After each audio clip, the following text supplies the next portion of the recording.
right. Hello, and welcome back to a joint episode of Faith Unaltered and Real Seekers. I'm your host, Dale, the Real Seeker.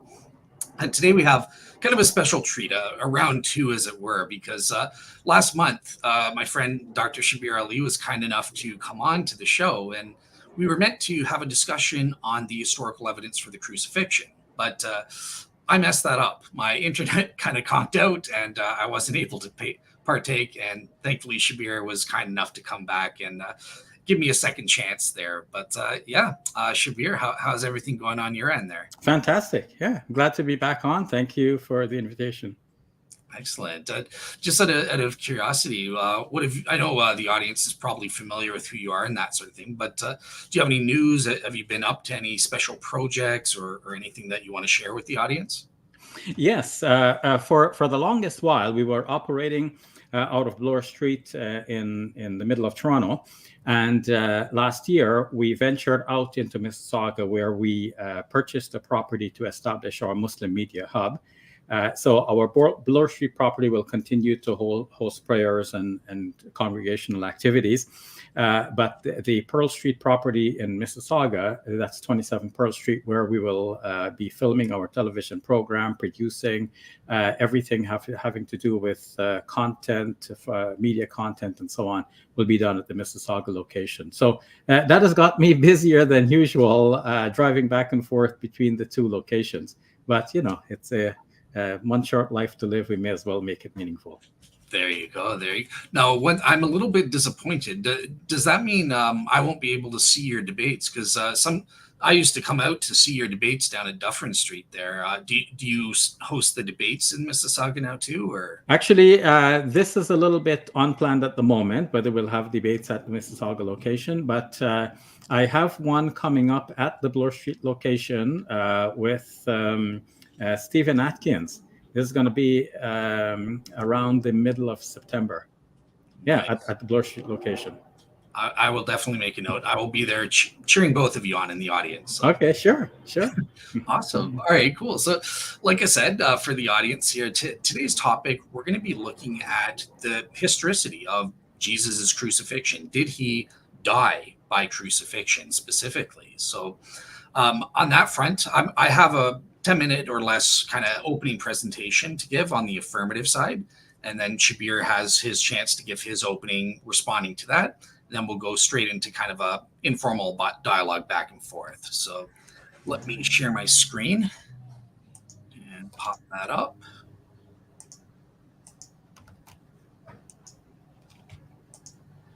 All right.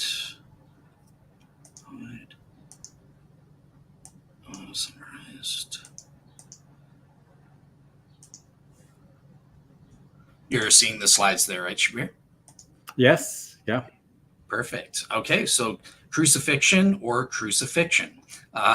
Here's my summarized version. So first thing, I just want to give a shout out to my friend and Christian scholar, Dr. Gary Habermas, who's been working for well over a decade and a half now on his major series on the resurrection. And you can see he's finally published volume 1 of 4 on the resurrection evidences. So a lot of the evidences I'm going to be mentioning come from that book. So thank you to Gary for doing that.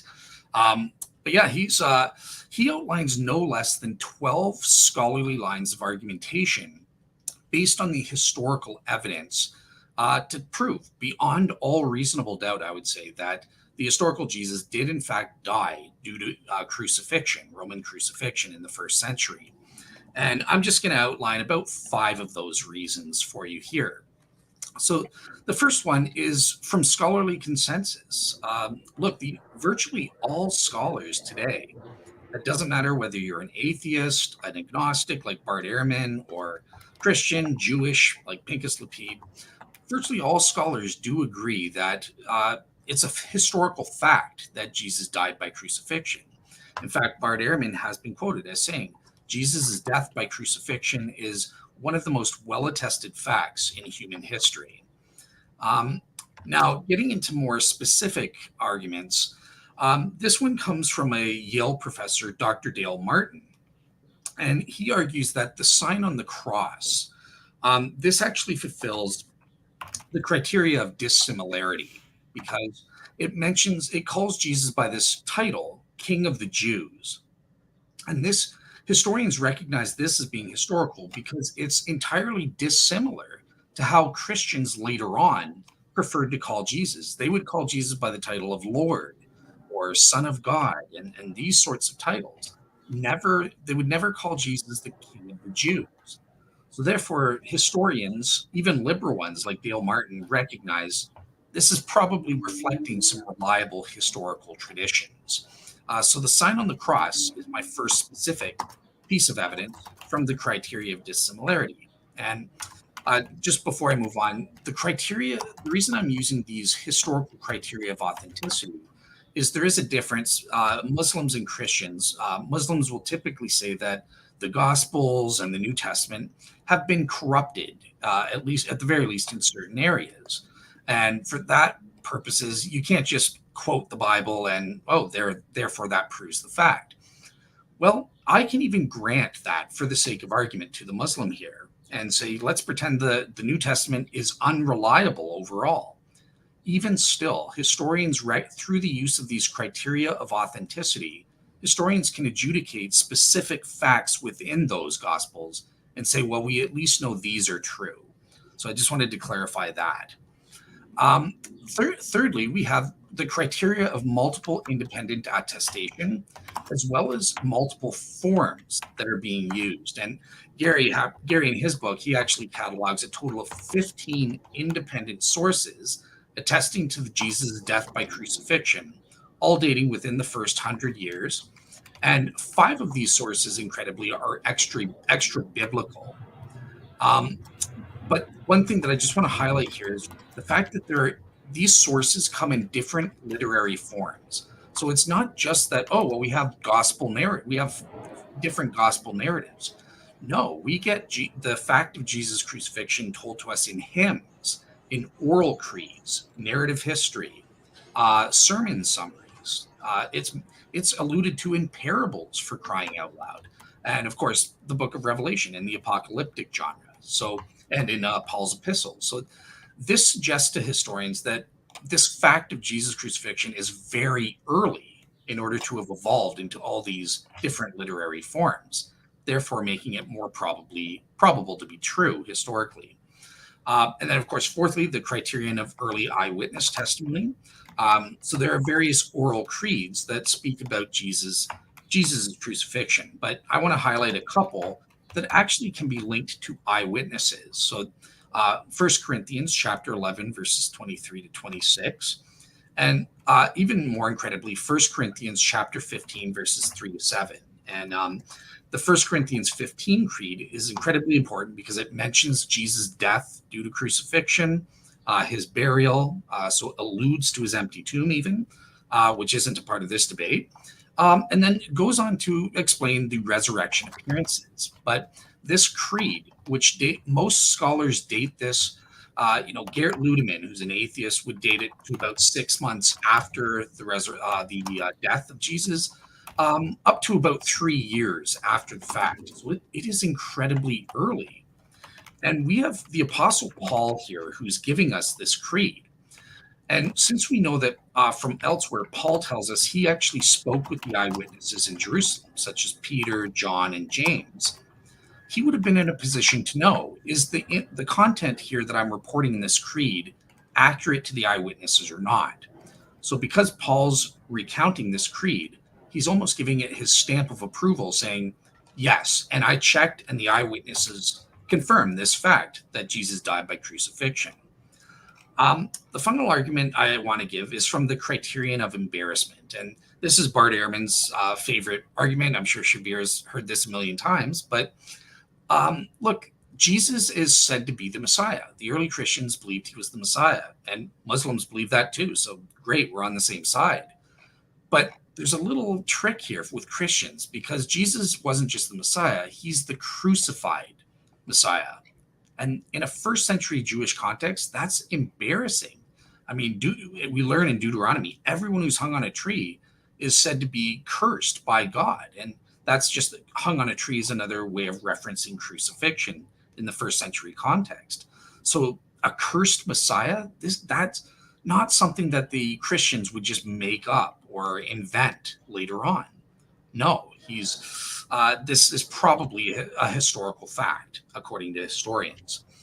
So that's my fivefold case from secular history, trying to establish the fact that Jesus died by crucifixion. Now, it may surprise some of you guys. I can see, I'm sharing my screen, so I can't see Shabir's face, but he's probably smiling and saying, because he can probably accept everything I just said in terms of these historical facts. But he would say, well, look, Dale, nobody's denying that the earliest disciples believed illusion, or maybe some kind of an illusion on their part. So they got it wrong. He didn't die by crucifixion, but they thought he did. And that explains all of the facts that you just gave. So I think Shabir, I'm going to guess he's going to go for the natural swoon theory. He may surprise me, but there are basically four theories Muslims go for. First is the natural swoon theory, saying that Jesus didn't actually die on the cross. He simply swooned. He got near to death, and then when he was put in the tomb, he later on revived. Now, I have three problems if this is the solution Shabir goes for. So, number one, historically, we know from people like Josephus that it's extremely unlikely to survive being crucified. And in fact, Josephus tells us in one case, 3 people were crucified that he knew, and they weren't beaten or scourged beforehand, and they were taken down almost immediately and given the best medical care that the Roman Empire could provide. Even still, 2 of them died, and the other one just barely managed to survive. So historically, the precedent is if you're crucified, even for a short period of time, you're going to end up dying. Secondly, modern medical science actually proves, I would say, beyond all reasonable doubt, that if you're put up on a cross, especially with Jesus' situation where he was scourged, dehydrated, probably in hypovolemic shock, even before he was put up on the cross, it's extremely implausible to survive that. And I give on this slide, this is from a peer-reviewed medical journal, listing all of the medical experts who evaluated how you die due to crucifixion. So you can see here's how most scholars think you die from asphyxiation, but there are some disagreements. Some say you die from other causes. But look down here, the no death, the natural swoon theory. Literally only 3 medical experts in the peer-reviewed literature even entertain such a notion. So the vast majority of medical expertise says, no, you die. When you're put on a cross, you're going to die from one way or the other. And then my third objection to this is a theological objection. And this is Gary Habermas's favorite, but it goes back to D.F. Strauss. And it says, okay, let's grant for a second to the Muslim that Jesus somehow swooned on the cross. He managed to survive. He's in the tomb, and he revives over the 3 days. And then what happens? He goes and knocks on the door to the disciples, and they open the door. And what is Peter going to exclaim? Well, he's going to say, my gosh, get a doctor. We need to help you. We need to clean up your wounds. We need to help you out. They're not going to proclaim the risen, glorified Jesus in a glorified body. That's extremely unlikely. So those are my 3 counters if Shabir takes the natural swoon theory. And how am I doing on time, Shabir? Because I can't see. I didn't time it. I see that the time is now 7:19. It depends on when we started. So, I mean, if you want to finish, that's fine. I have no objection. I find this all very interesting, actually. Okay, cool. All right. So, and I'll try to summarize a little bit quicker. So the second theory that Muslims give is known as the natural substitution theory.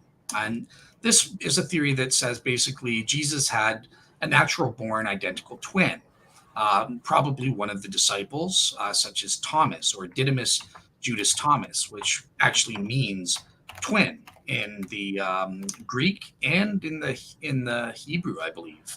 And so, okay, so yeah, Jesus had an identical twin, and it wasn't Jesus who was put up on the cross. It was his twin brother, and that was mistaken for being Jesus.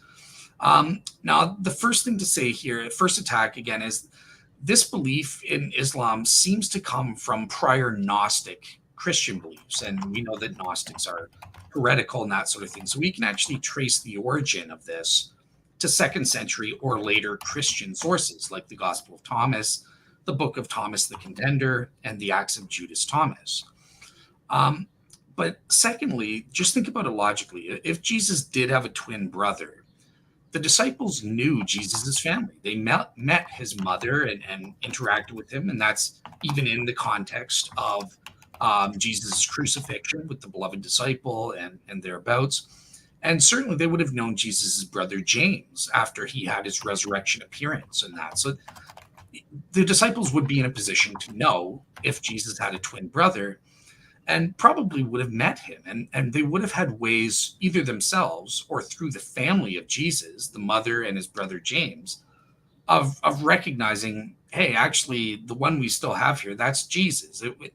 His twin Thomas must have been the one up on the cross. And you can usually tell the difference. There are differences between twins, especially if you know the person. It's highly unlikely the family or close friends of Jesus would have been fooled and never found out that actually it was Thomas up on the cross the whole time. So it's just implausible, I would say, on that front, that they could have been fooled and just never learned the truth if it was his twin up on the cross. Okay, the last two theories are these supernatural scenarios. So let's say Shabir comes and says, guess what? The substitution theory and the natural swing theory, I take your points, Dale. Forget about that. But look, I'm not an atheist. I'm a Muslim. I believe in Allah, and He is all powerful. He's omnipotent. So maybe it was a supernatural swoon hypothesis, or maybe it was a supernatural substitution. So God supernaturally put the face of Jesus on Judas Iscariot, or other Muslims think it's a Roman soldier named Titawas, and just another thing, a random criminal. He supernaturally made someone look like Jesus. And as a Christian, I have to say, yeah, these are plausible scenarios that we need to consider. So my attacks to those are threefold. The first one is that I have moral misapprehensions about any God that would deceive the disciples in this way. So Allah is supposed to be morally perfect and sinless. And if Allah made it appear that Jesus had died on the cross when he in fact hadn't, I think this would entail a deceitful act on Allah's part, because Allah would have known, as an omniscient being, that the disciples would mistakenly delude themselves into thinking Jesus had died and then risen from the dead when they saw him. And this in turn led them to become Christians, endorsing Jesus' death, resurrection, and divinity. So in other words, Allah kind of participated in these guys committing the sin of shirk. And I don't think a morally perfect God could lead, have a role in causing confusion that leads to someone's damnation. That goes too far in my books. The second argument is from Mike Licona, and this is the Islamic catch-22 argument. So Mike Licona argues that we can prove historically, again, using those secular criteria of authenticity, and I can get into that later on if we need to as to what the specifics are, but he presents 6 arguments based on the criteria of authenticity to prove that Jesus historically predicted his imminent death, and even in some cases death on the cross. And okay, great. So if that's true, then the Muslim has a problem, because the Muslim believes Jesus is, in fact, a true prophet. But if a prophet predicts something that's false and that doesn't come to pass, then we know that he's a false prophet, and Muslims will accept that test, right? If a prophet claims I'm a prophet of God and I predict something that doesn't come to pass, you're a fake. Get out of here. You're not from Allah. So here's the problem. So on one hand, we can prove Jesus historically predicted his death. But on the other hand, the Quran and Muslims are saying that didn't happen. Well, that makes Jesus a false prophet. Or on the other hand, if you say, well, no, Jesus predicted it and it happened, well, then great. You have to abandon the traditional Islamic belief that Jesus didn't die on the cross. So that's the catch-22. The third argument and final argument is that I think there are contradictions in the Quran. And believe it or not, Shabir was kind enough. He introduced me to this scholar named Gabriel Said Reynolds, and his paper, the Muslim Jesus, Dead or Alive, I think is what it's called. And he makes the argument that elsewhere in the Quran, wherever this word, Arabic word tawafa is used, it's always translated to kill, to make someone die. And it refers to this act of separating the soul from the body. So there's no doubt in the other passages that it's talking about Jesus died. Jesus would die. So there's kind of a contradiction, and that can't be the case if the Quran is the inspired word of God. So that's my presentation. Thanks for giving me the extra time there, Shabir. Over to you to give your 10-minute or less response, whatever you want to do. Okay, sure. Do you mind if I take a little bit more time? Absolutely. Because you presented a lot, and it'll be good for me to have a chance to go through Take as much time. And then, of course, you can come back as well. I would welcome that. Yeah? Okay. Yeah, take as much time. Good. Yeah, so, all right. So I'll be watchful of the time and respectful of it, but I want to be able to respond to your points. So let me begin by praising our Creator and Fashioner, the Creator of the heavens and the earth. I thank God for bringing us together in this cordial atmosphere so that we can think together as Muslims and Christians and how we can make our world a better place, how we can understand each other and our own faiths even better. Muslims and Christians have a lot in common, especially when it comes to believing in Jesus. We all believe that Jesus was God's Messiah. He performed many miraculous deeds. God raised him to himself. So if we use the ascension as a starting point, Muslims and Christians agree that God somehow raised Jesus into heaven. But now working back, obviously we have differences to think about, and the difference obviously most pronounced is regarding the event of the crucifixion. Bear in mind that the more important difference between Muslims and Christians regarding the crucifixion of Jesus is the purpose of his death. Even if a Muslim were to accept that Jesus died, even on the cross, at the hands of his enemies, then a Muslim would still hesitate to accept that Jesus died for the sins of anyone. Because in Muslim theology, God is forgiving and merciful. He does not require the blood price to be paid by some innocent person in order to let the guilty one go free. In order for us to get freedom from our sins, we ask God for forgiveness and we sincerely repent to God, turning away from our evil deeds and following up with good works. And God is promising in the Quran that he is forgiving and he is merciful. Now, Dale, you touched on the Muslim beliefs regarding the crucifixion, and I would like to unpack that a little bit. So it is common in the classical commentaries on the Quran, not only common, but almost universal, that someone else was made to look like Jesus and somehow put on the cross instead of Jesus. However, that is not directly stated in the Quran itself. You quoted Gabriel Said Reynolds, and he is one of those scholars who, among many non-Muslim scholars today, who will say that the wording of the Quran does not necessitate that elaborate theory which Muslim exegetes have put forward, namely that somebody else was put on the cross in the place of Jesus. Some would even say that it looks like the Quran is saying that Jesus was on the cross, that he died, and God resurrected him from the dead. But I won't go that route myself. In my own way of dealing with the Quranic passage, I look carefully at the classical exegetes and what they have been doing. I look at the principles of Quranic exegesis and think again afresh about how the verses should be interpreted in the light of whatever else we know. What I see is that the classical exegetes have gone to the Gospels and they have tried to see at what point Jesus might have been substituted for someone else, or rather the other way around, somebody else was substituted for Jesus. So some place the substitution at the time of the arrest, some place it after the arrest while Jesus was under the watch of a Roman guard. And you can see that there's no unanimity about this, but what is common in the classical commentaries is that the commentators were looking for a junction at which the switch could be made and not too many people would notice, so that the rest of the gospel story might flow as it does. I find that a better approach would be to recognize that there is development among the Gospels. And this comes to us today as after a long history of gospel criticism and biblical criticism in general.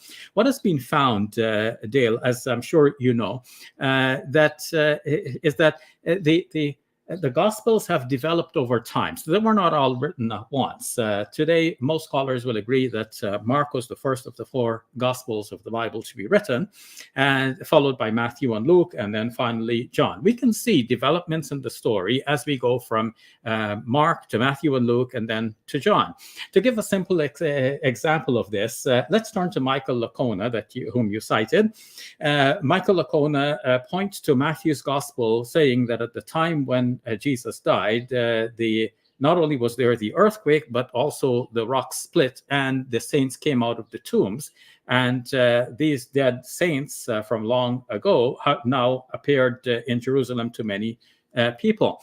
Now, according to Michael Licona, in his book on the resurrection, and also in his book, Why Are There Differences in the Gospels, pointed out that this is Matthew's special effect. Matthew and other writers at the time, the gospel writers in general, were using methods of composition that were appropriate to their own time. And this is one of the licenses that they could have used, this kind of special effect, giving this scenario. But of course, hardly anyone today among biblical scholars are going to take this as a historical reminiscence that the bodies of the dead saints actually came out of their tombs and they are appeared alive to people in Jerusalem. So we see a development. If we start with Mark and then we go to Matthew, we see that there is a development. There is more. When we go start from Mark, we go to Matthew, we see that in Mark's gospel, when the women arrive, they found that the tomb was already opened. But in Matthew's gospel, there is a drama about an angel coming down, rolling away the stone from the mouth of the tomb, and so on. So you can see a development here. Now, there are other developments which are more to the point that we want to get at. Like, how do we know that Jesus actually died? Now, we can see that as we go from the earliest to the latest Gospels, there was more of an attempt to prove to us that Jesus died. So in Mark's Gospel, in chapter 15, we read that when Pilate was approached for the body to be taken down from the cross, Pilate marveled that Jesus had died so soon. Now, Matthew and Luke omit the mention of this marvel of Pilate, probably to not let the question be raised in the minds of their readers. And John seals the deal by saying that when the soldiers came to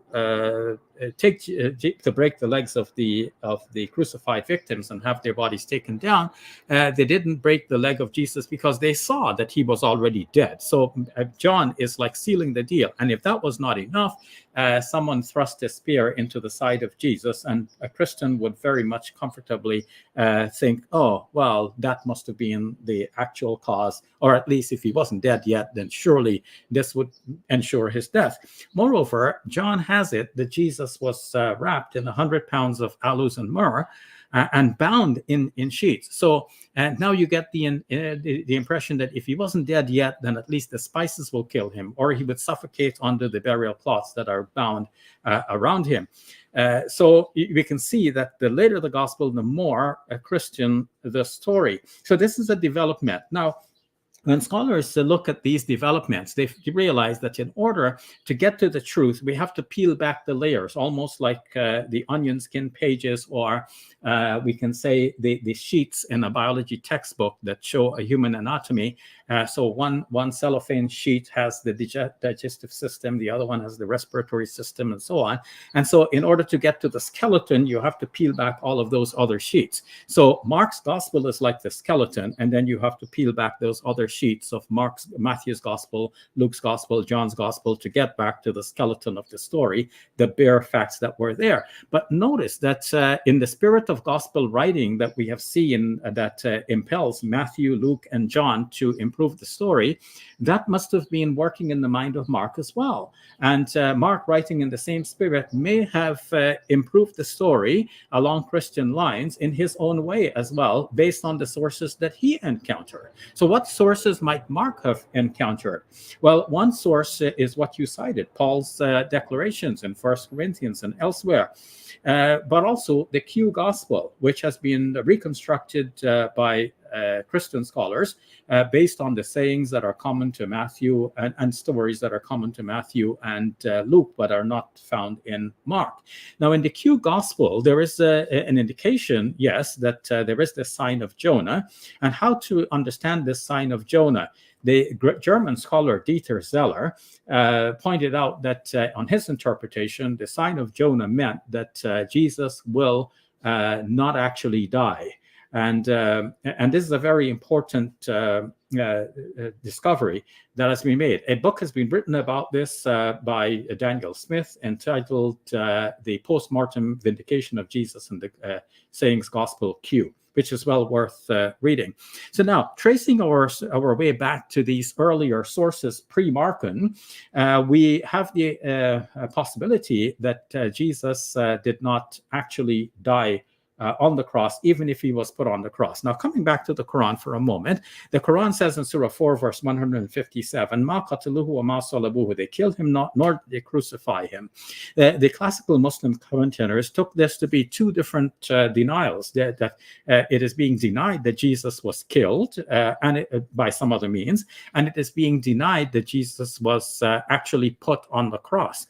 But I'd like to advance that when the Quran uses the term crucifixion, it seems that the Quran often means that the person by crucifixion is killed. That crucifixion, therefore, is a means of execution, not the mere hanging of the person on the cross. So let's step back for a moment and recognize the distinction between two possible meanings.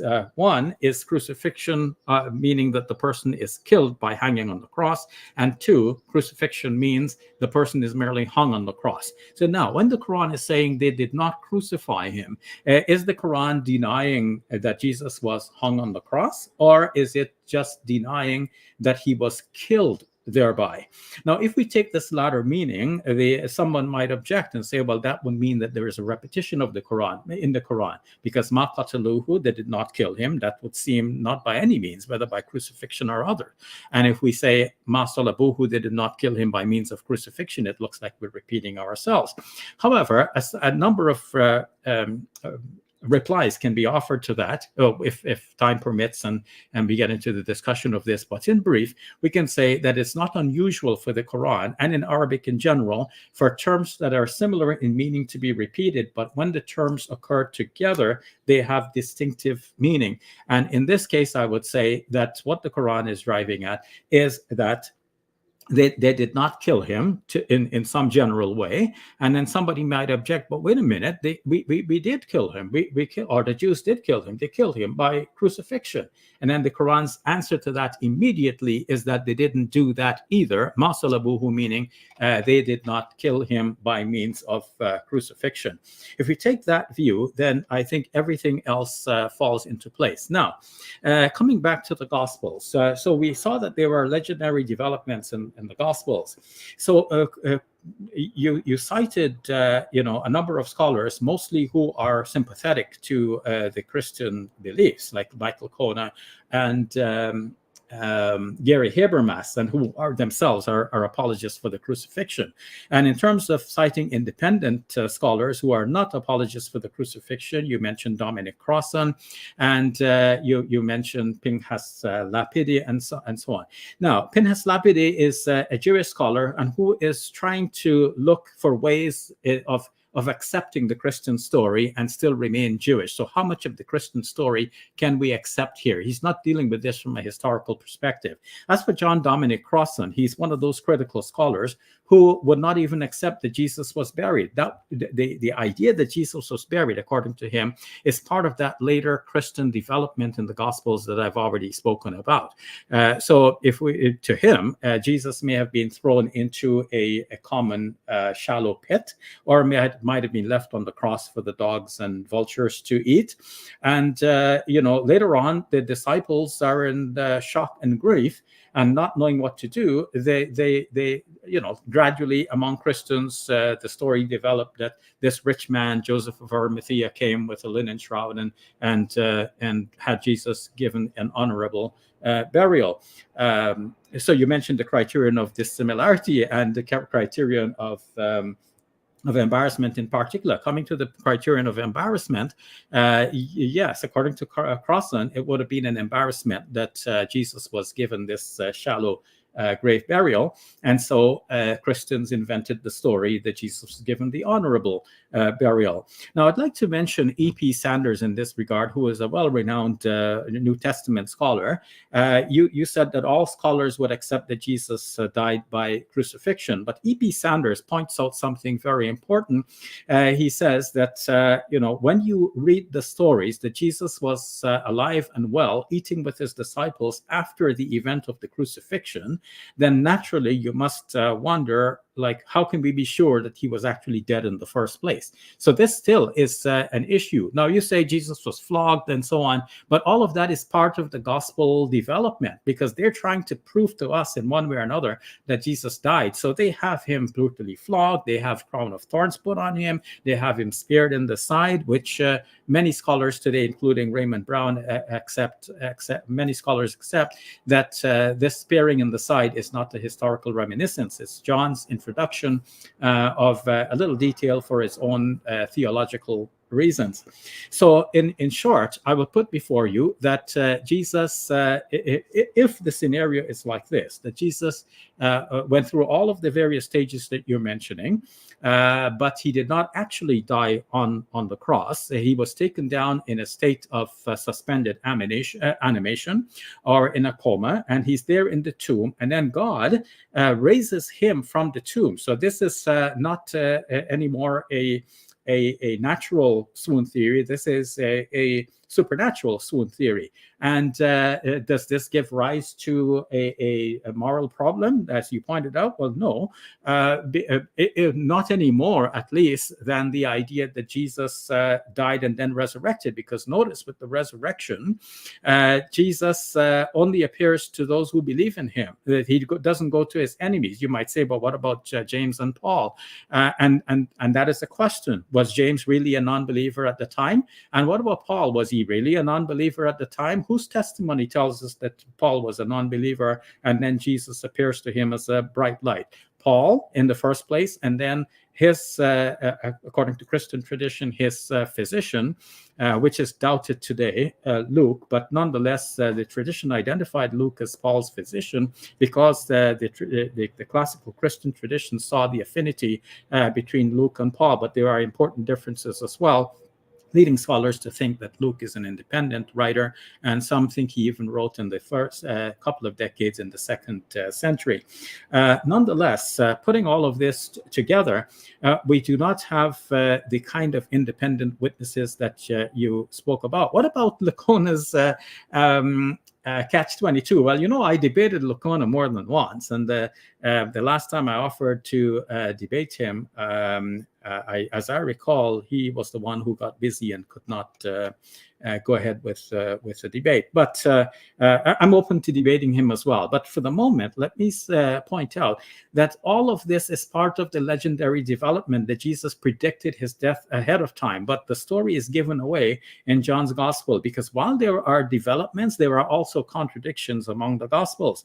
And in the gospel according to John, it is clear that when the disciples came to the tomb and found it empty, they wondered about what happened, because John says they did not yet know of the scripture that Jesus was to rise from the dead. So I don't want to prolong my presentation for any longer, but I would be glad to hear your comments and your responses, Dale, and we can have a fruitful discussion about this. So thank you all. So in conclusion, I would say that Jesus did not die on the cross. If he was on the cross, he may have been taken from the tomb by God directly into heaven, and that would explain the Muslim belief in the ascension of Jesus. And of course, on the ascension, Muslims and Christians do agree, and we agree on a lot more, but it is important that we also sort out the differences. So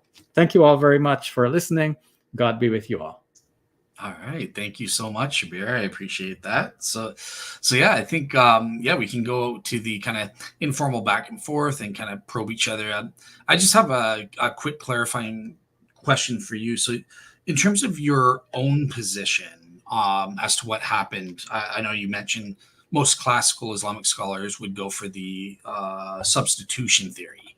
I think you go for the kind of the swoon theory, a supernatural swoon theory. And do you believe before the ascension, though, do you think did he appear to his disciples at all, or is that part of the legend? The appearances are part of the legend. Okay, so as a Muslim, naturally, I start with Muslim presuppositions and Muslim commitments. So from my position, I see that our Christian friends are calling me and other Muslims to say, okay, come to the gospel, read the gospel, believe in what it says, and so on. So now the question is, like, how much of the gospels can we accept given our Muslim predisposition? Now, of course, we benefit from the work of critical scholars as well. And we see that critical scholars generally try to comb back, as I said, peeling back the layers of legendary development. So scholars say, well, we can't accept all of these narratives as they are, like Jesus dying and then coming back and meeting with his disciples, and they could touch him and feel him. He has flesh and bone. To modern historians, the two can't go together. Either he wasn't dead in the first place, or he didn't appear alive in this way, in a physical way. So many scholars would say that perhaps Jesus appeared as a kind of a vision to people. It's not something that if we went back in time with a video recorder, we could capture on video. It was something that is specific to the individual. It's a subjective experience. The individuals experience that, but me being in the same setting may not experience the same thing. It's almost like Paul on the road to Damascus. Not that this is a historical incident, but this is how it's described in the Acts of the Apostles.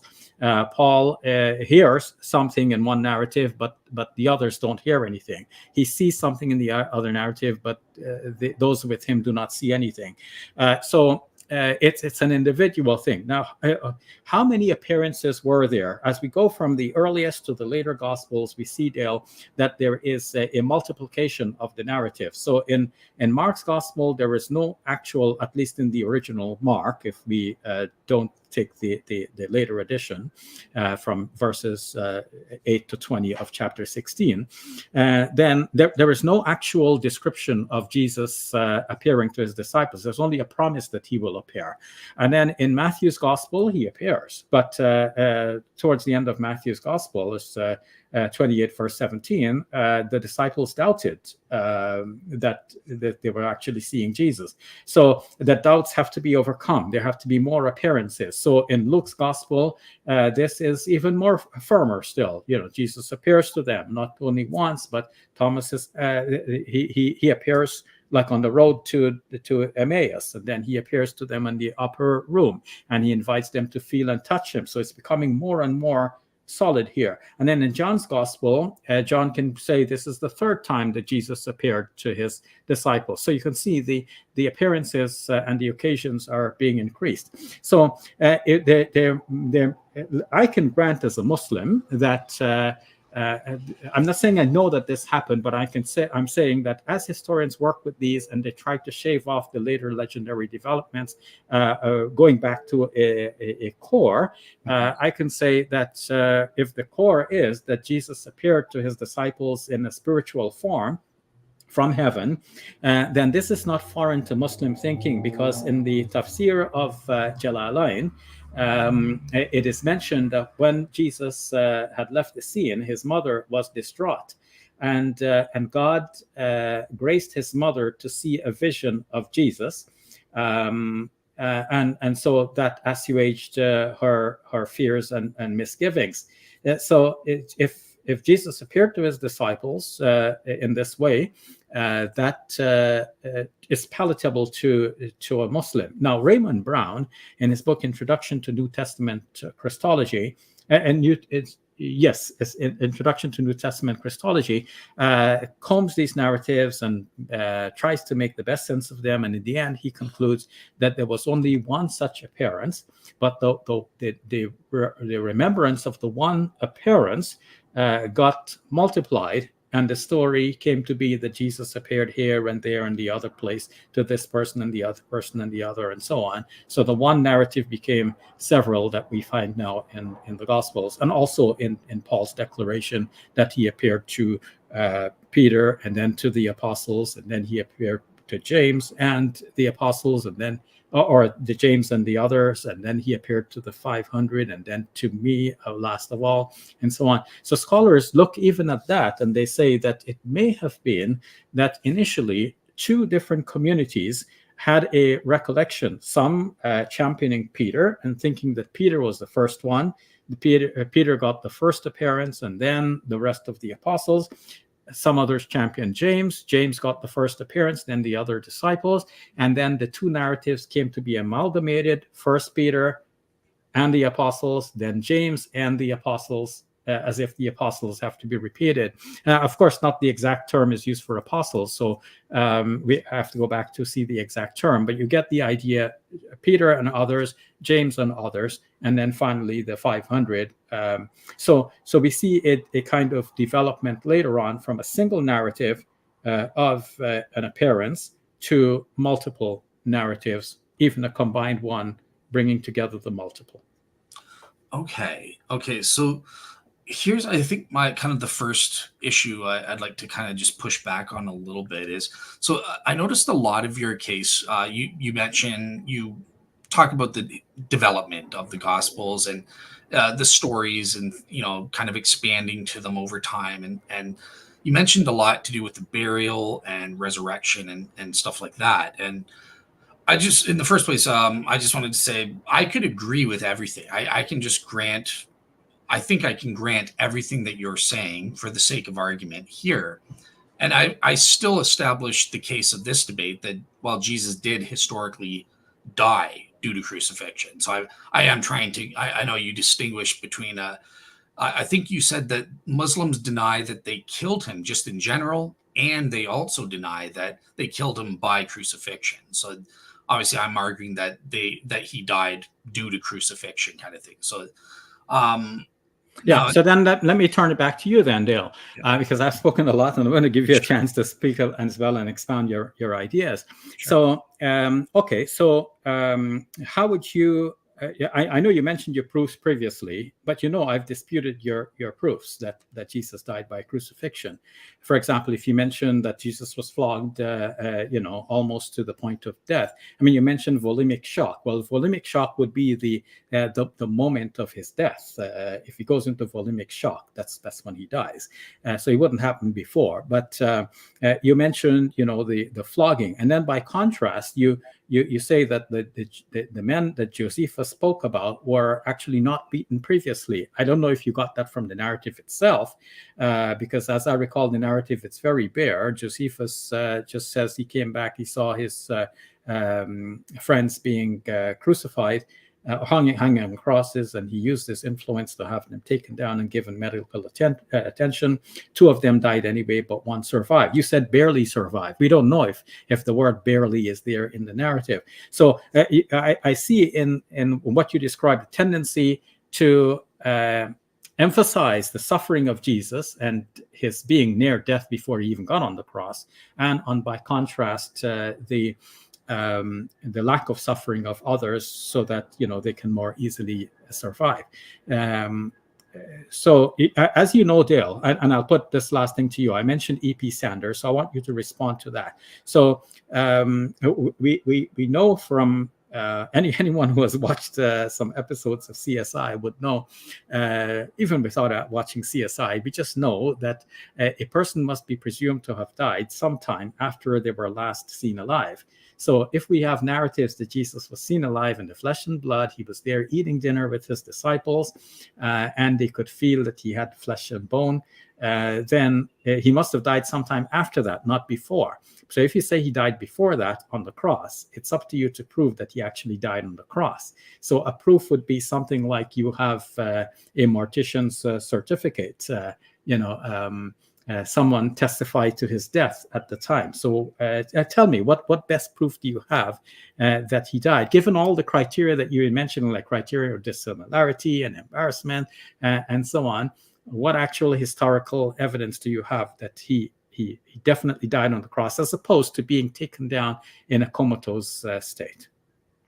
Yeah, so I think on that front, the only historical evidence would be based on establishing the precedents. So that's why I was quoting Josephus. But I think the strongest evidence on that front is coming from modern medical knowledge of how they assess what would have happened during crucifixion and that sort of thing, and how it affects the body. And in some cases, we know that we have people. So I know I'm into the Shroud of Turin, but a famous medical doctor, Pierre Barbet, is known. He's actually done experiments, and he went for the asphyxiation thing. So I hinted to the medical evidence, and the overwhelming consensus of all medical experts is that you will die due to crucifixion.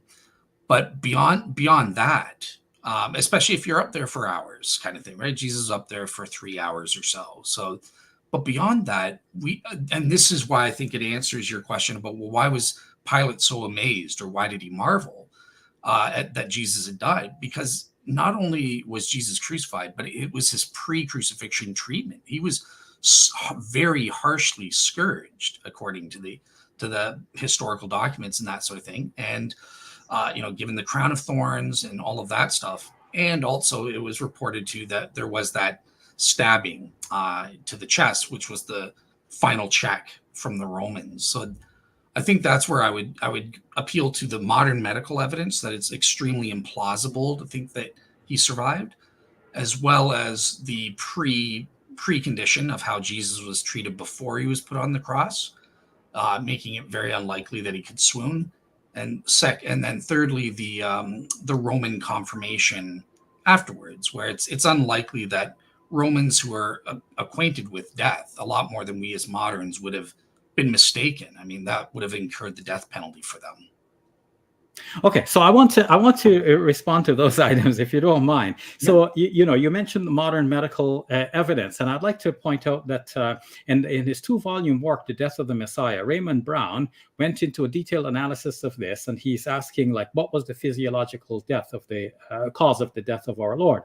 And he says that crucifixion pierces no vital organ, so we still must be left wondering, because minus the spear wound, you're wondering, like, what actually caused the death. Now he refers to the fact that some modern medical doctors have tried to weigh in on the matter, but he said that they're not aware of the documents that they're dealing with. They don't understand biblical criticism. They're just taking the documents as they are. So Pierre Barbet was doing exactly that. And notice that Pierre Barbet was contradicted later on by Frederick Zugibe in his book on the crucifixion. So here you have one medical doctor saying that Jesus died by this means, and then a later doctor saying, no, that's not the means at all. It's this other way. And so that means the medical doctors cannot really know from the vague narratives which are there in the Gospels themselves. But moreover, when you mentioned the historical documents, you actually were referring to the Gospels, saying that Jesus was flogged. Otherwise, you don't have any historical documents, something like, Josephus, Tacitus, or Thales, any of the historical documents that apologists normally refer to when they want to talk about history apart from the Gospels. So you cannot treat the Gospels as history here. Now you come to the Romans. So you say the Romans would have been sure to make sure he dies.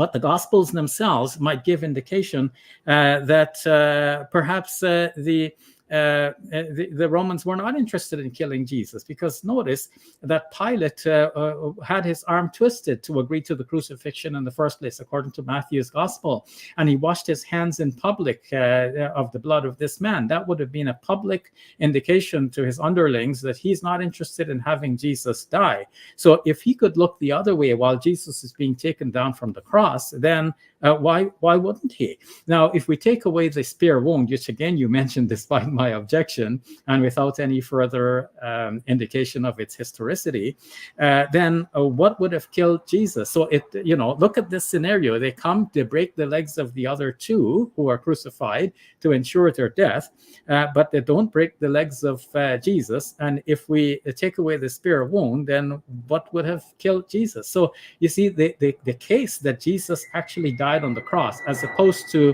just simply being translated from the tomb into heaven, that case is weak. So if we look at Mark's gospel does not have an actual narrative of Jesus appearing to his disciples. There's only a promise, and there are scholars who said that, for example, who's the scholar that wrote the New Testament in the current study? Reginald Fuller.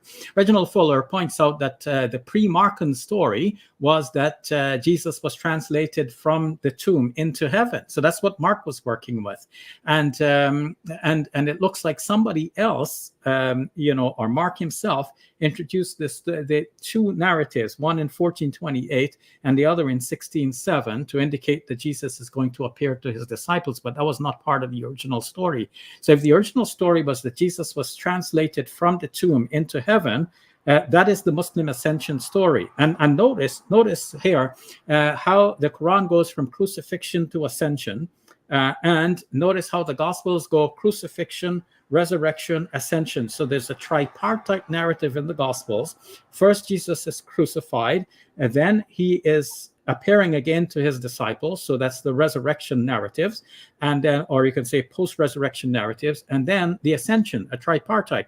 But the Quran goes from the crucifixion scene to the ascension. There is no narrative of Jesus appearing to his disciples, except in the commentary on the Quran that I mentioned previously, Tafsir al-Jalalain.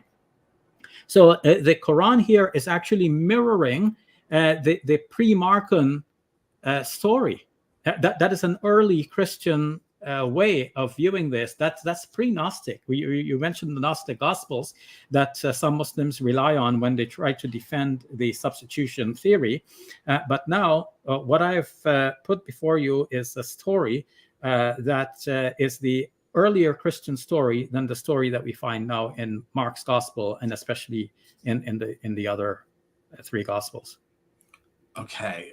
So you made a bunch of points there. So that, I guess the first thing I'll mention here is so your objection saying that I used the Gospels, and you mentioned you can't do that as a historical document. So I want to challenge you on that. No, I absolutely can. The Gospels are historical documents, regardless, right?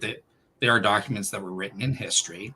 And if you notice my case, I'm being I'm kind of very laser focused. So like when you're talking about the resurrection appearances and burial stuff being legends, I'm happy to go, for the purposes of this debate, cool, let's pretend you're right. Okay. It still doesn't affect any of my arguments for the crucifixion, with one possible exception, the moral misapprehension one. But the Gospels, again, I'm applying the criteria of historicity or authenticity to the Gospels, and we can glean, at the very least, facts relevant to the crucifixion and death, right? So that the scourgings, for example, would fulfill the criterion of multiple and early eyewitness attestation and stuff like that.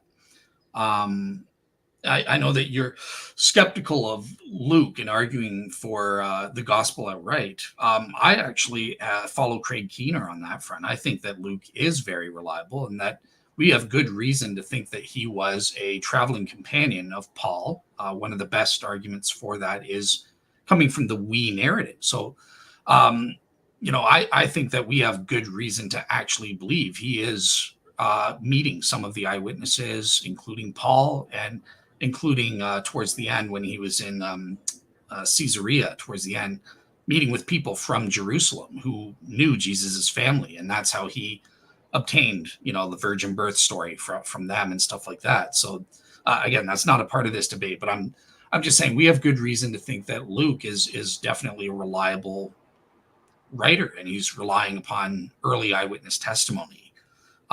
So yeah, that would be my next challenge for you is, okay, you're saying we can't use the Gospels, but why can't we? Every historian will use these criteria of authenticity and apply it to any document, and they can glean truth from it. So do you respect the criteria of authenticity as a way for gleaning truth from sources and stuff?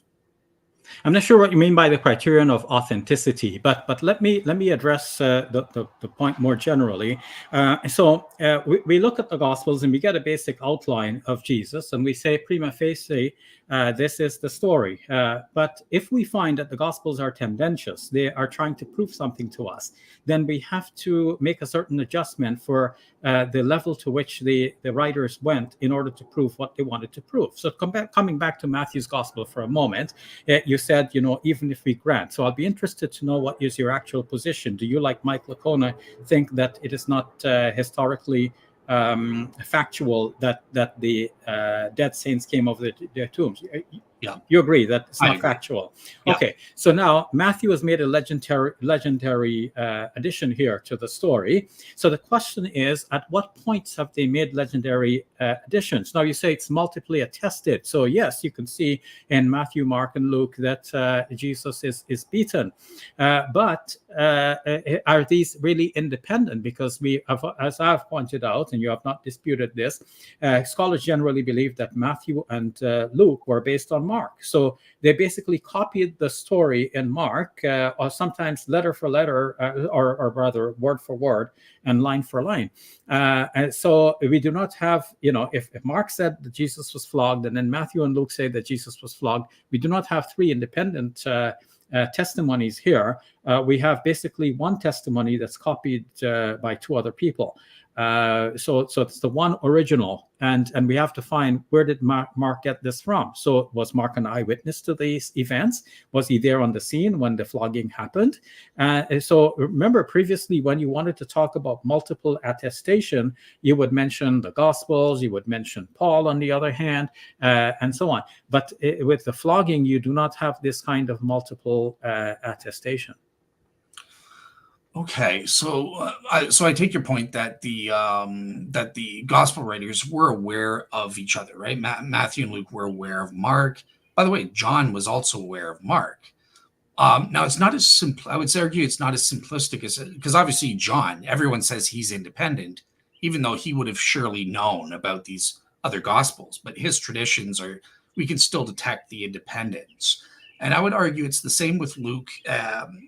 Matthew, I think, is the weakest of the case. So I don't base my case on Matthew, but with Luke, I think I can establish through some of the arguments I mentioned from Craig Keener that he is relying upon independent, even eyewitness testimony at certain spots. And he definitely, through the we narratives, we know that he was associated with Paul. And I haven't heard you. I think you would agree that Paul knew the eyewitnesses as well. So Luke is getting independent testimonies that are going into his gospel and Acts of the Apostles. So I would argue that is independent, even if he was aware of Mark and used Mark at certain spots. So, yeah. Okay, a few points about that. First, about Paul, being in contact with the original disciples of Jesus. His interaction with the disciples, given Paul's own letters, is tenuous. It's not clear, how much he's actually getting from the disciples and how much he's getting from other sources. Paul himself boasts that, whatever he's preaching, he got by independent revelation. He didn't get it from any human being. And there are some things he says, of course, that he's delivering what he has heard previously, what has been related to him, but he didn't say who related those things to him, like who told him that this is how Jesus appeared, or these are the people to whom Jesus appeared. Now, you say Luke would have been, writing from eyewitness testimony, but of course, this is independent. It's Luke depending, according to what you said, it's Luke depending on Paul, who then got it supposedly from the disciples. Now, let's come to this last, or the first in what I just said, Luke getting it from Paul, and the we passages. Now, in the Acts of the Apostles, for those who might be wondering, there are passages where Luke says we went, and that means the writer plus Paul as the we. But you introduced Bart Ehrman into this discussion today. I didn't. And Bart Ehrman, you know what he says about the we passages, that these were deliberately put by the author there to give the impression that he is writing from first-hand knowledge of, and that he was actually physically present, but is actually written by someone else. It's not a first-person testimony here. Yes, you rely on Craig Keener, but here we have scholars who are less critical of the narratives, and then you have those who are hypercritical, and then we have to take a reasonable path in between, being that we are believers in God, and we believe that God can inspire people, God can inspire human beings to write truth, and basically the scriptures lead us towards that which is good and pure and true and holy. But you have to make these adjustments, and once you make these adjustments, even as a believer, you realize that you cannot have this full trust that Jesus actually died on the cross, because the narratives that you are relying on are not so independent. Now, you mentioned that John is independent. To a certain degree, each writer is independent of the other. But even John's gospel has been shown recently to have been dependent on Mark to a certain extent. There is a recent book edited by Mark Goodacre and others. If Mark Goodacre is not one of the editors, he at least has contributed an article in that volume, which and the whole volume argues, in various ways, by various authors, that John was actually dependent upon Mark. So now here we cannot argue for completely independent testimony in John's gospel. So again, when we're asking, how do we know that Jesus actually suffered a lot before being put on the cross so that he would have died thereupon after a few hours, we do not have the kind of independent testimony that we would have desired. And we're still left with Pilate's question. And the reason Pilate is wondering is that Pilate is not aware that Jesus was so flogged to near death that just, hanging on the cross for a couple of hours will kill him. From Pilate's perspective, wait a minute, is he really dead? Yes, and that should be a question that we should still be asking. Was he really dead? Okay. I'll give a couple responses. I forgot one thing you mentioned about the we. Just a quick response about that. So that is correct, that skeptics will just say, oh, it's just kind of a contrivance done as a conspiracy to kind of trick people. But here's the thing, Craig Keener and scholars, there are no examples of that happening in the ancient world for books of that genre. There are no cases where someone just makes up we to say that they're there, at least not for that genre. So that would be entirely unique in history. So I think that's unlikely to be the case. I think it's more likely that, no, he's indicating truthfully, and especially in light of the fact, that he is shown to be reliable, and especially reliable in specific details in these specific sections. I think the simplest explanation is he's doing that because he was there. He was literally there. So that's my response to that. I had a response to something else you say, and I forgot it. But here's something I wanted to bring the discussion to, because it's something you addressed in terms of one of my main arguments about the moral problem. And you said that this doesn't make sense because Jesus rose. Well, look, let's pretend Jesus rose from the dead. So, okay, I'm happy as a Christian. Thank you. But you're saying that would be immoral on God's part because he didn't appear to everybody, or or something like that. Did I understand what your objection was? Let me elaborate, because I mentioned it briefly in passing, and it needs a fuller fleshing out. You see, from Christian apologists argue that Jesus, as the Messiah, if he died on the cross, that would disprove that he's the Messiah. But when he resurrected from the dead, that proves again that he is really the Messiah. If he just died as in this book, More Than a Carpenter by Josh McDowell argues, okay, if he died, that's he's a dead Messiah is a false Messiah, according to him. I think these are his words. And William Lane Craig is cited as in Josh McDowell's book on the evidence that demands a verdict, concurring with that kind of idea. Yes, if he died, that proves he's a false Messiah. So what would prove that he's a true Messiah?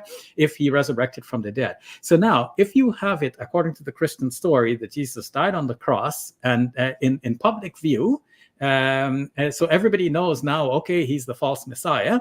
And now he secretly comes back to appear to his disciples. Then his disciples know he's the true Messiah, but everybody has been led to believe by God's engineering of this whole scheme that Jesus is the false Messiah. So you have a moral problem right there. But if you take my reconstruction, that the original story among Christians was that Jesus was taken down from the cross while appearing to be dead, and then God healed him and raised him to himself, or God raised him to heal him in heaven. Book of Hosea in chapter 6 says, in 2 days you will heal me, and the third day you will revive me, something to this extent.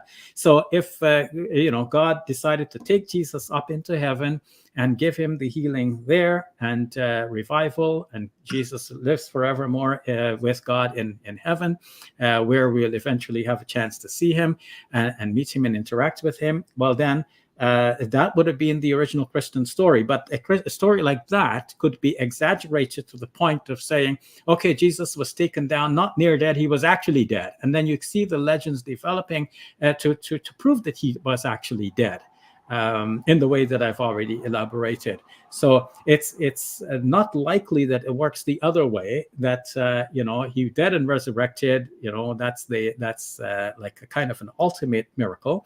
And then we go from that to, okay, he merely swooned and then God raised him up. It's more like the latter was the first version of the story, and then Christians developed it into like he died and resurrected. You asked with Strauss. I know this has been repeated a lot by Christian apologists. How would the disciples be able to proclaim that Jesus conquered death? Well, you're talking about the proclamations which are there in the Christian Bible right now. You're not talking about you don't know what the original proclamation was.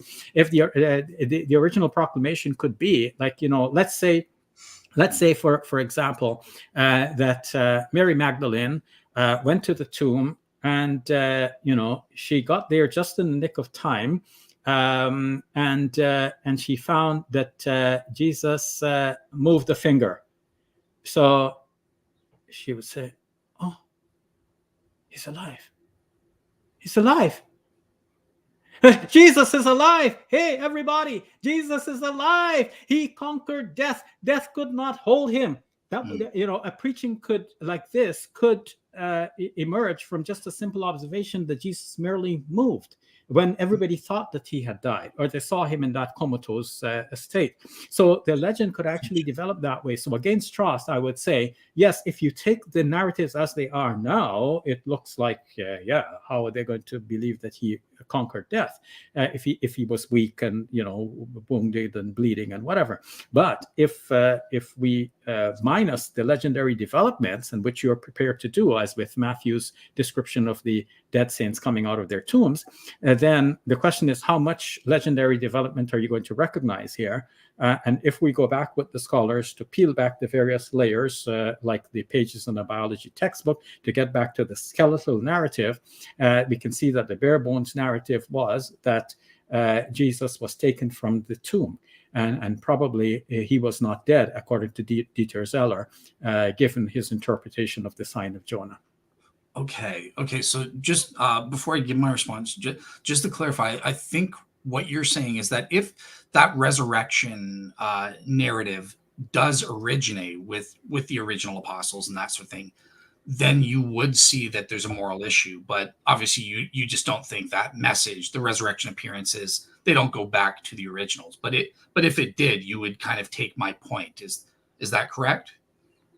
The last part of your question is a bit unclear to me. So if I backtrack a little bit, so you're saying that if we take the supernatural swoon theory, that God caused Jesus to appear dead and then God raised him to heaven, you're thinking that that would involve a moral problem for God. How did God fool everyone into thinking that Jesus was dead?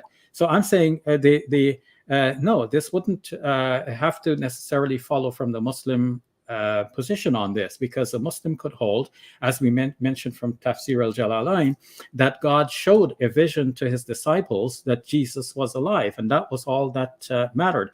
In fact, our Christian friends have the idea that without Jesus resurrecting from the dead, Christianity could not start. But as Stephen Patterson pointed out in one of his books, I believe the book is called something like the Way or something like this, Stephen Patterson, he pointed out that the Christianity already began with Jesus's preaching. What was Jesus doing in the Sermon on the Mount in Matthew's Gospel, chapters 5, 6, 7? He was preaching Christian principles. He was preaching Christianity in various settings. When he was performing miracles and people were believing in him, nothing could shake the belief of many of the persons. In John's Gospel, when Jesus healed a certain blind man, the opponents whom John's Gospel portrays as the Jews, although they were all Jews, they put pressure on this man to stop saying that Jesus healed him, but he said, "Do what you will. I know what Jesus did for me, and that's what I'm going to proclaim." Now, are we to believe, along with William Lane Craig and Josh McDowell and other Christian apologists, that if Jesus did not resurrect from the dead, that would mean that all of his preaching was vain? No. In fact, there is a fundamental error here that has been committed by the apologists in assuming that Jesus was the Davidic Messiah, and that too is part of what the Gospels proclaim, that Jesus was the Davidic Messiah. If he was the Davidic Messiah, we don't expect him to die on the cross. We expect him to sit on a throne and rule. But notice that from the Muslim perspective, there's no reason to consider him the Davidic Messiah. He could have been a prophet or a priest, and that would still qualify him as being the Messiah. So Messiah is a term that could apply to either a king or a priest or a prophet. But if, as the Gospels portray, he was to be a king, and then he didn't sit on a throne, then this is a major contradiction.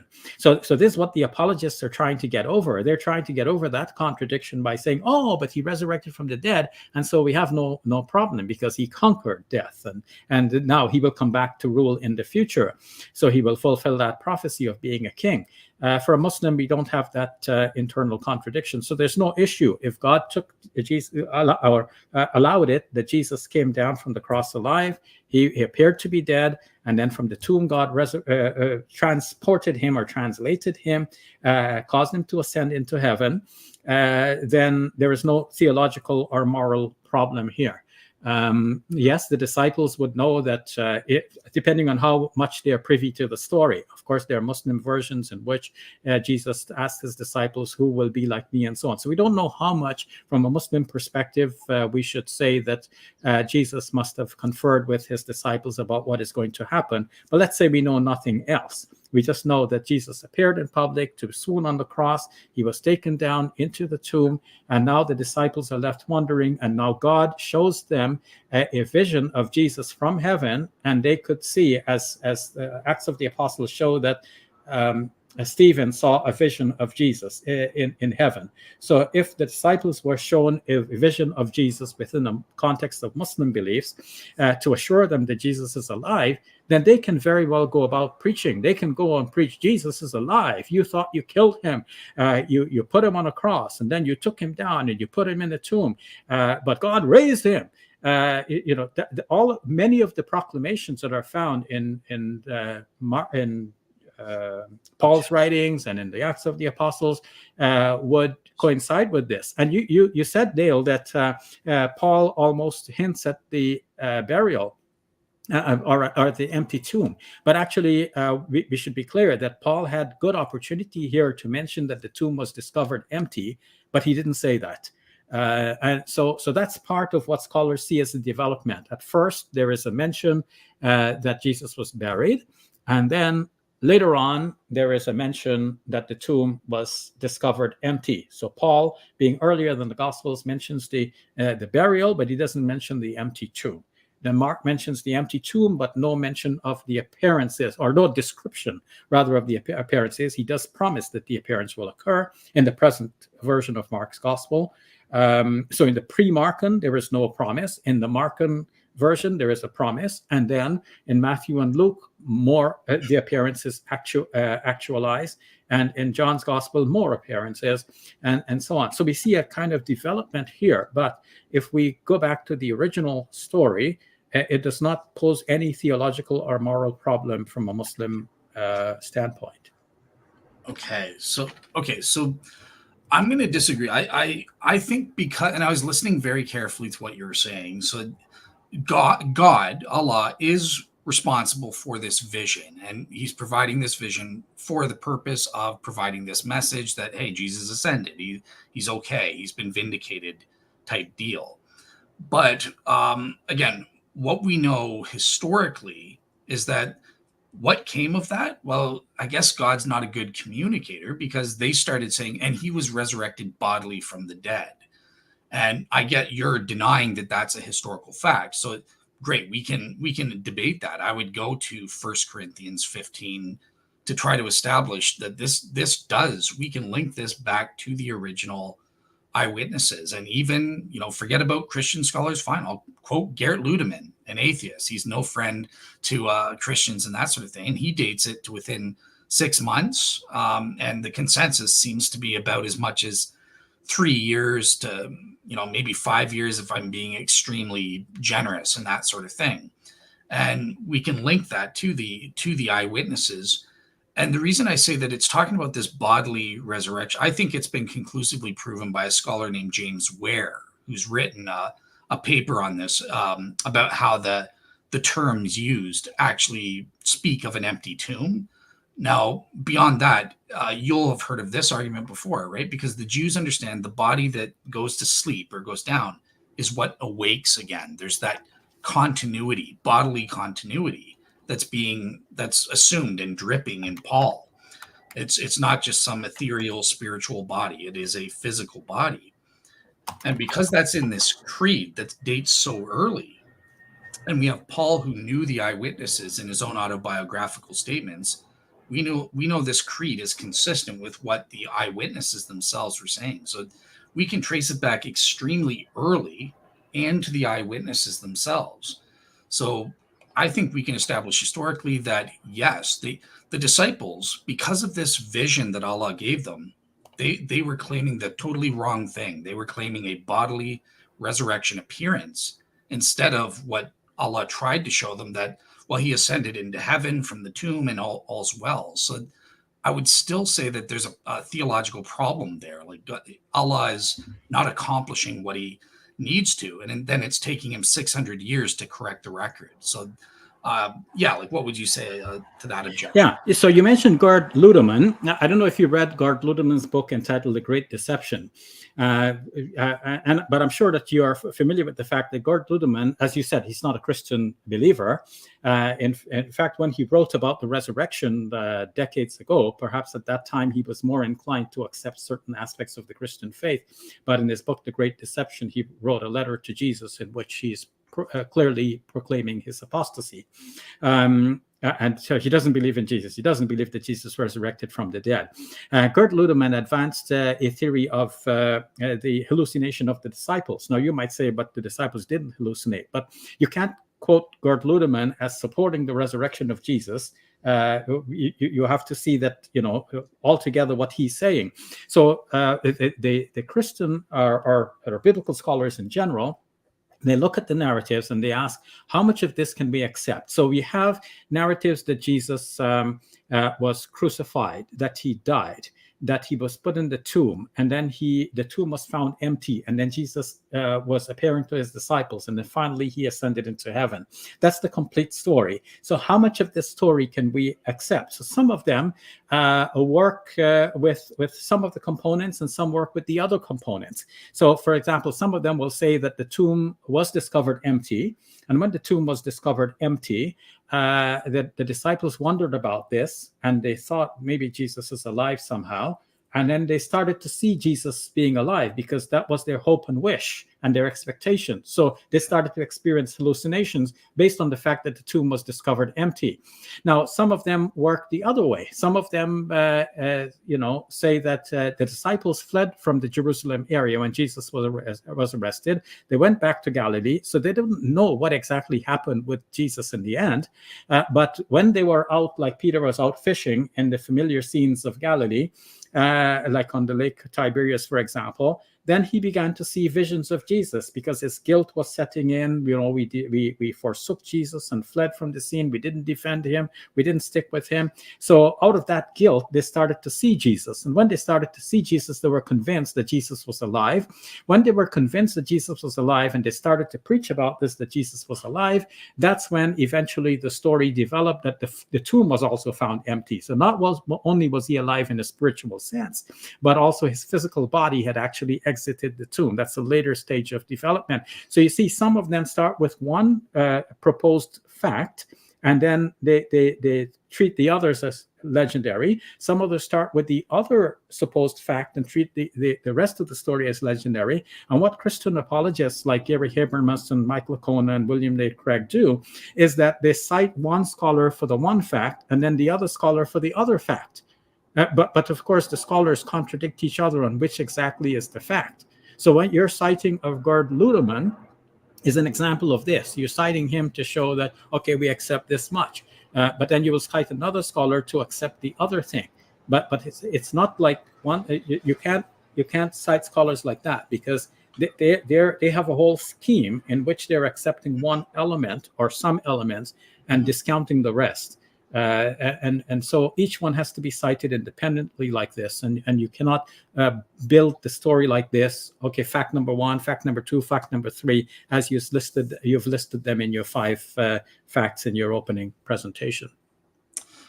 So it's certainly true that some scholars will disagree on certain aspects and that sort of thing. I'll say I disagree with you that. No, I'm perfectly able to cite Gerd Ludemann for what I need, as long as I'm not committing an appeal to authority as a fallacy. The reason I'm citing these is kind of a shortcut heuristic method in a debate. Obviously, you can't say everything you want to, but it's not just because, hey, this really smart guy said this. It's because he lays out good reasons to believe that this bit is historical. Yeah, but Dale, excuse me. I just want to be clear about this point. It's fine to cite Gerd Ludemann, in a limited way, and of course we cite scholars just because they said something, and we're not saying it of our own. We have to give credit to where it's due. That's one reason for citing scholars. But when we're dealing with this overall story, like we want to know, did Jesus die and resurrect from the dead? If one scholar said he died, and the other, but he didn't resurrect from the dead, and the other scholar said he appeared after the crucifixion alive, but he didn't actually die. So you can't cite the one scholar to prove that he died and the other scholar to prove that he was alive after the crucifixion event. This is like combining two contrary positions. Okay. So sorry. Is it okay if I come back? Or yeah. Okay. Go ahead. Okay, and this will be that, and then I'll give you we'll move on to the next topic because I don't want to be annoying. But okay, so with with what you're saying, Garrett Ludeman is a Bible scholar, right? So the part that you're saying I shouldn't be citing him for, he's not an expert in. He doesn't know it. He's not a medical expert. What does he know about hallucinations, apart from me, kind of thing? So there is that difference. And the final point in terms of the hallucinations, because I think this is the last bit separating us, right? So I have a response to this. I actually consulted in my research. I think I spoke to you about it back in 2017 when you were helping me out with my research and stuff, right? I spoke to a couple of experts in hallucinations specifically, not Christians, they're secular. And one of the arguments I find the most persuasive against this hypothesis is, you mentioned that hallucinations are typically consistent with their expectations and that sort of thing. That's true. Now, here's the problem, though, because for multiple disciples to see a counter expected hallucination, what am I talking about? They saw Jesus in a ordinary, mundane form.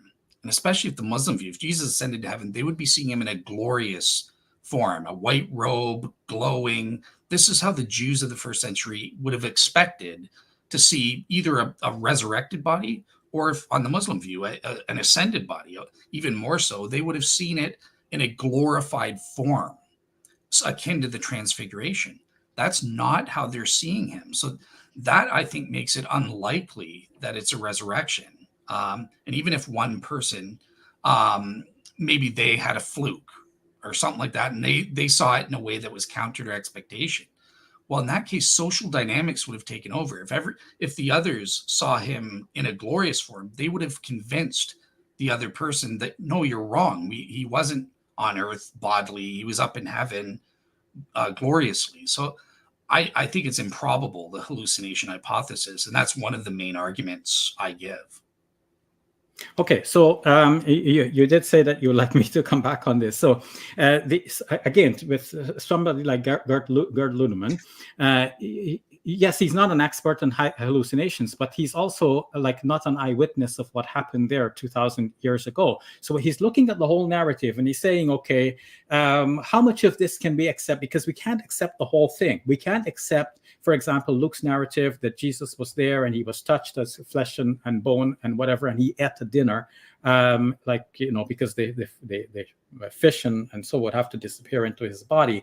How would that happen? So he's not accepting all of that, but he's saying, okay, we can grant this part of the narrative. He's not saying that the narrative is true. He can say we can grant that the disciples saw visions, but it would have to be like hallucinatory visions. If there was no actual physical entity there that we could feel and touch. All right. So then, what all the scholars agree on, or many of the scholars, except the conservative Christian scholars, is that you can't take the whole narrative as it is. You have to shave off some aspects here and there, especially the one about Matthew's, dead being resurrected, the dead saints coming back to life, and appear to people in Jerusalem. So the question is, where do you stop shaving off the legendary narratives? How much legend do you accept that is there? So in citing the scholars, like you can't cite some scholars to prove one aspect of your 5 points, and then some other scholars to prove like another point, like one scholar to prove point number 2, but another scholar to prove point number 4. No, you have to see that all the scholars you're citing, except for people like Gary Habermas, Michael Cohen, and so on, they accept some of the facts, but not some of the others. And it's like mutually exclusive. It's not like we know nothing about the other stuff. We just know about this one. It's like out of the whole story, from crucifixion to burial to empty tomb to appearances and then ascension, how many of these things can we accept? So some of them accept the early parts, some of them accept something in between. So by definition, it's this and not that. So in citing them, you have to say that, this is what the scholars are doing. They're only accepting this part, but discounting the rest. So then you have a whole slew of scholars that you've cited, but what they unite upon is that you can't take the whole story. But in the conclusion, you want to accept the whole story, except for some parts like, okay, you have admitted that Matthew's gospel has a legendary development here with the dead saints coming back to life. All right, awesome. I'm going to let you have the last word on that. I have one other thing, but I do want to be fair because I see in the chat people are scolding me actually for not speaking enough. So No, go ahead, speak more. I mean, and actually, I feel that I've spoken a lot, so I would like to hear you more as well. no, yeah, no worries. No, and obviously for me and you, it's about truth and stuff like that. Yeah. And I like that we listen to each other and stuff like that. So that's great. So okay, so the other point that was important for me to get your take on, and I'm trying to see my notes. I can't remember. So it was Mike Lacona's Catch-22. You mentioned legendary develop. Oh, the prediction is legendary development. Okay, so no, it's not. Mike Lacona, I said in a peer-reviewed paper, he's provided a total of 6 scholarly arguments based on those criteria of authenticity. So I'll just give a couple of examples just to be fair, right? So we can, for example, in Mark chapter 8, verses 31 to 33. So this is the text where, Jesus is asking, "Who do you say that I am?" to his disciples, right? And Peter says, "Oh, you're the Son of God, you're the Messiah." And he says, "Well done." But then Jesus predicts his death. And what does Peter do? He rebukes Jesus. No, that can't be true. And then Jesus rebukes him, saying, "Get thee behind me, Satan." So what's the criteria here? This is the criterion of embarrassment. And some historians have argued it's even double embarrassment. It's doubly embarrassing because Peter is contradicting his master, his rabbi, the Messiah, and saying, "No, I know better than you. You're not going to die." But it's also embarrassing because you're saying Peter, the head of the church later on, he's compared to Satan, for goodness sakes. That's like the worst insult you can imagine. So that's one of Mike Lacona's argument based on the criterion of embarrassment. And again, secular scholars recognize this kind of thing. Another one, and this will be the last one, just so you can respond. But Mark chapter 9, verse 31. This is another text that's speaking about Jesus is predicting his imminent death on the cross, or imminent death, just period. And there's a couple of criteria here that are relevant. So the first is that it's an early attestation. How do we know? Because in the language, we can tell it's reflecting Aramaic, and it has a staircase pattern in the Aramaic when you translate it in Aramaic. So that suggests it does go back to the early period, because Jesus didn't speak Koine Greek, he spoke Aramaic. But secondly, there's also the title Son of Man that's used here. And just like with the sign on the cross, Son of Man, with one exception, I think somewhere in Acts, nobody calls Jesus the Son of Man. It's something that he himself only refers to himself as, and it's his favorite title for himself. So because he's saying Son of Man, that is another indicator. It's dissimilar, the criterion of dissimilarity with the later church. So it's not a legend. This is something Jesus actually said about himself, and gave this prediction in the Aramaic using his favorite self-designation, Son of Man. So those are just a couple of the 6 arguments Mike Lacona gives, using the criteria of authenticity. And what those are, you asked what those are. Those are criteria that secular historians like C.B. McCullough and stuff, they'll use these criteria to adjudicate. Look, they'll go into a source and they'll say, this little bit here is probably true. This pericope, this fact is probably true. It's a tool that allows them to say, this is probably true, even if I don't know about the rest of it. And with that, I'll shut up, and over to you, Shabir. So, Bill, as you know, I've already mentioned that John's gospel contradicts this by saying that the disciples did not know the scripture that Jesus was to rise from the dead. And the rest of the whole scenario in all the gospels indicate that everyone was taken by surprise. It's not like they knew that Jesus said that he was going to do it. Like Jesus in these predictions that you're mentioning from Mark chapter 16, for example, saying, look, the Son of Man is going to be arrested, he's going to be scourged, he's going to be crucified, then he's going to die, and then he will resurrect from the dead. So when all the the precursors to the resurrection are already fulfilled one after another, the next thing is that people will expect him to rise from the dead, and they would be camping out at the gravesite to be the first one to welcome Jesus back from the dead. But that's not what happened. Everybody was taken by surprise. People were on their own ways, walking on the road to Emmaus, for example, and then suddenly Jesus creeps up behind them and joins in their conversation. People are taken by, they didn't know, they didn't expect this. So the whole storyline shows that this was not a prediction actually given previously. This is a rewriting of the story to make it look like Jesus predicted his death, but no, the rest of the story is like somebody going back to a crime scene and reshuffling some things, but they leave some clues behind which show what the original situation was. So the clue to the original situation is that everybody was taken by surprise. This is unanimous in the gospel narratives. As for these criteria that you mentioned, like why would Jesus be rebuking Peter? So you could have, within the story, one aspect that is historical, but not the other aspect. So the fact that Peter looks bad because, Jesus is predicting something, that does not mean that what Jesus actually predicted was his actual death. Second, let me add to this that what if Jesus was predicting something very close to it, that look, they're going to arrest me, they're going to put me on a cross, and they're going to take me down, but God is going to raise me up into heaven. And Peter understands from that Jesus is going to die, and then he reacts like this. So we don't know the full details, but knowing one thing does not mean that you know the other thing. Moreover, all these gospels, you have to bear in mind, are written long after the fact, when Christian beliefs have set in. So you say Peter is the head of the church. How do we know that? Because the gospels tell us that. It's not like we have some independent attestation. And in fact, Robert Gundry wrote a book arguing that according to Matthew's gospel, Peter is a false disciple.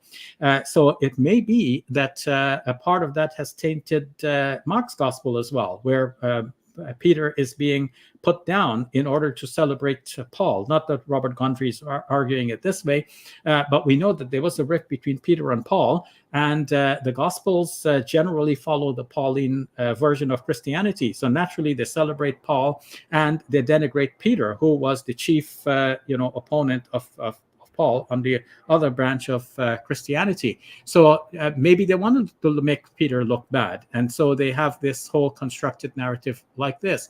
So you say that there is an early attestation that in that this prediction is given in the Aramaic language, or at least we can see from the Greek that this is a translation from Aramaic. But that does not mean it necessarily goes back to Jesus. It could have gone back to some early Christians who spoke Aramaic. And that could have been disciples of Jesus or not necessarily disciples of Jesus.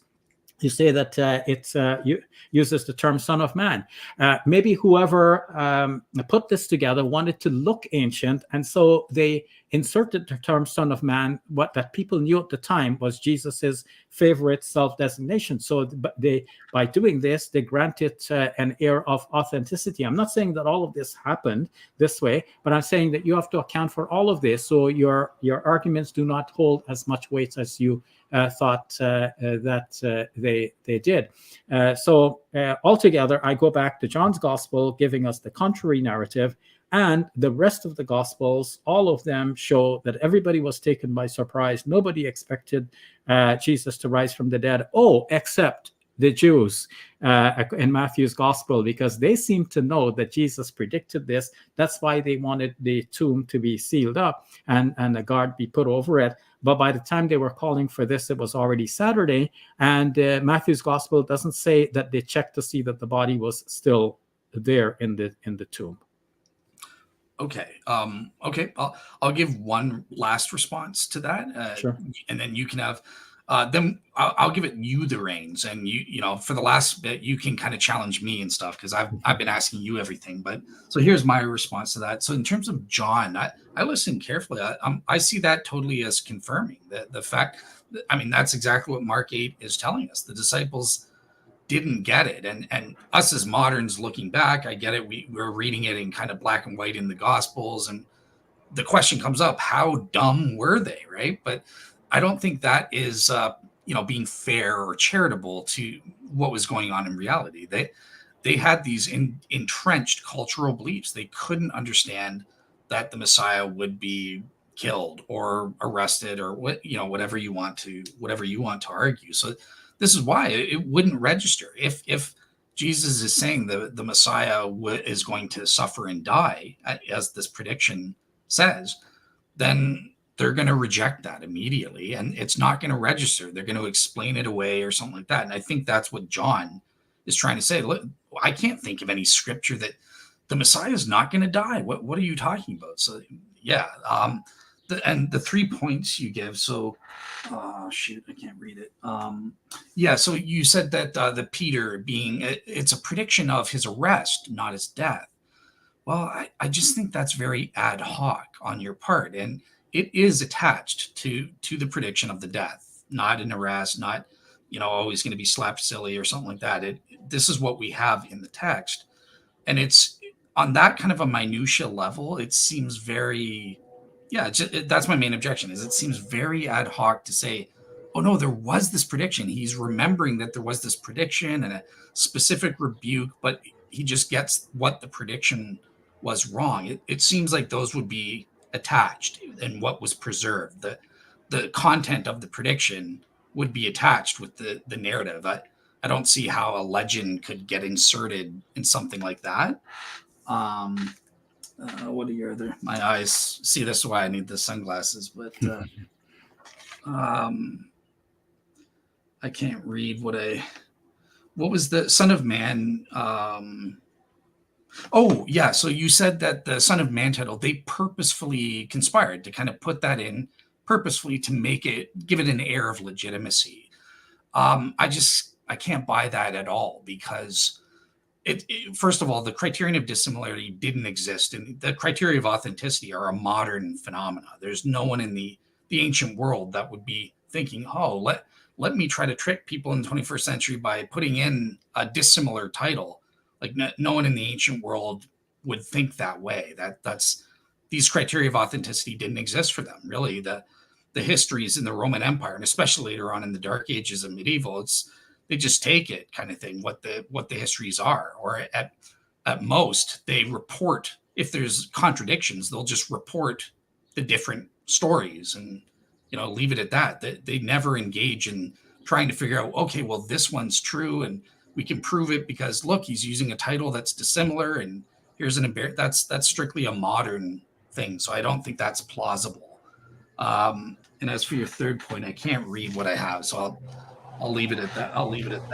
Do you remember what the Aramaic staircase? Did you want my response to that? What was your point? My point was that if somebody is, coining a saying to be attributed back to Jesus, then it's not surprising that they would remember that this is how our master used to speak. This is the language, the kind of expressions that he used to use, and they would coin it that way. So that's actually, I'm not sure that I actually made the point in this way now. It shows how the mind can revise things, but probably the point that I made at the time was that if it's in Aramaic, then that could go back to early Christians, probably the disciples, but not necessarily, because there could have been others who spoke Aramaic but were not disciples of Jesus necessarily. Yeah. Okay. All right. So my very quick counter to that point was just going to be that, well, we know from scholars who was it that was in charge of preserving and providing the traditions as per Jesus. It was exclusively the apostles and those that were designated by them. There was very strict, as Richard Bauckham calls it, there was a formal controlled process as well as an informal controlled process. Formal in the sense they have a designated student teacher, apostle to student, and so on and so forth. And then the informal part was that those apostles would then teach the communities, and they would be responsible as a community for adhering to what the designated authorities had taught them. So that it doesn't seem likely. It doesn't seem plausible that an ancient Aramaic counter tradition could just come up and be seen as authoritative if it contradicted what the apostles were saying. So yeah. Yeah. So, Adele, like in this whole discussion, like I see from time to time, we refer to the saints coming out of the tombs, appearing to the people in Jerusalem, and you've admitted that this is not a historical fact. So the question is like, why do we stop there? Why don't we go back and show a willingness to consider that perhaps there have been other developments as well? Daniel Harrington, in his book Key to the Bible, volume 3, dealing with the New Testament, he showed how sayings would have developed. This is in what he describes as form criticism. If we have a saying or a little snippet, an episode related in one of the Gospels now, it doesn't mean that it always circulated in that exact form. Naturally, the Gospel writer picked that up and gave it, its own, the Gospel writer's own flavor. But people who were trading in this narrative before that also could have added some, bits and pieces here and there. They're expanding, their development, they're explaining, and their explanation gets rolled up into the same narrative as well. So accepting one part of the narrative as it exists in the Gospels now does not mean that you have to accept the whole thing. Now, but from a Christian apologetic perspective, you want to accept the whole thing, except when you're asked about, like, what about this the saints coming out of the tombs.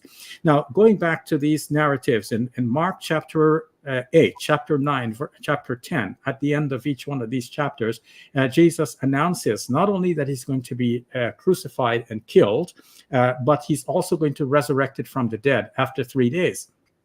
So it's very strange that the disciples would have to be so dumb as to use the term that I think that's the term you use, that they see it all happening before their eyes. Like, I can imagine the shock at the moment. That's what you focused on. Like, Peter was shocked, right? How could our Messiah be killed? But now let's go past all of that. So he was arrested, he was beaten, he was crucified, he died. So now the next logical thing has to follow, that people have to remember at this point, at least, wait a minute, Jesus said he's going to resurrect from the dead. Think about the disciples on that Friday evening.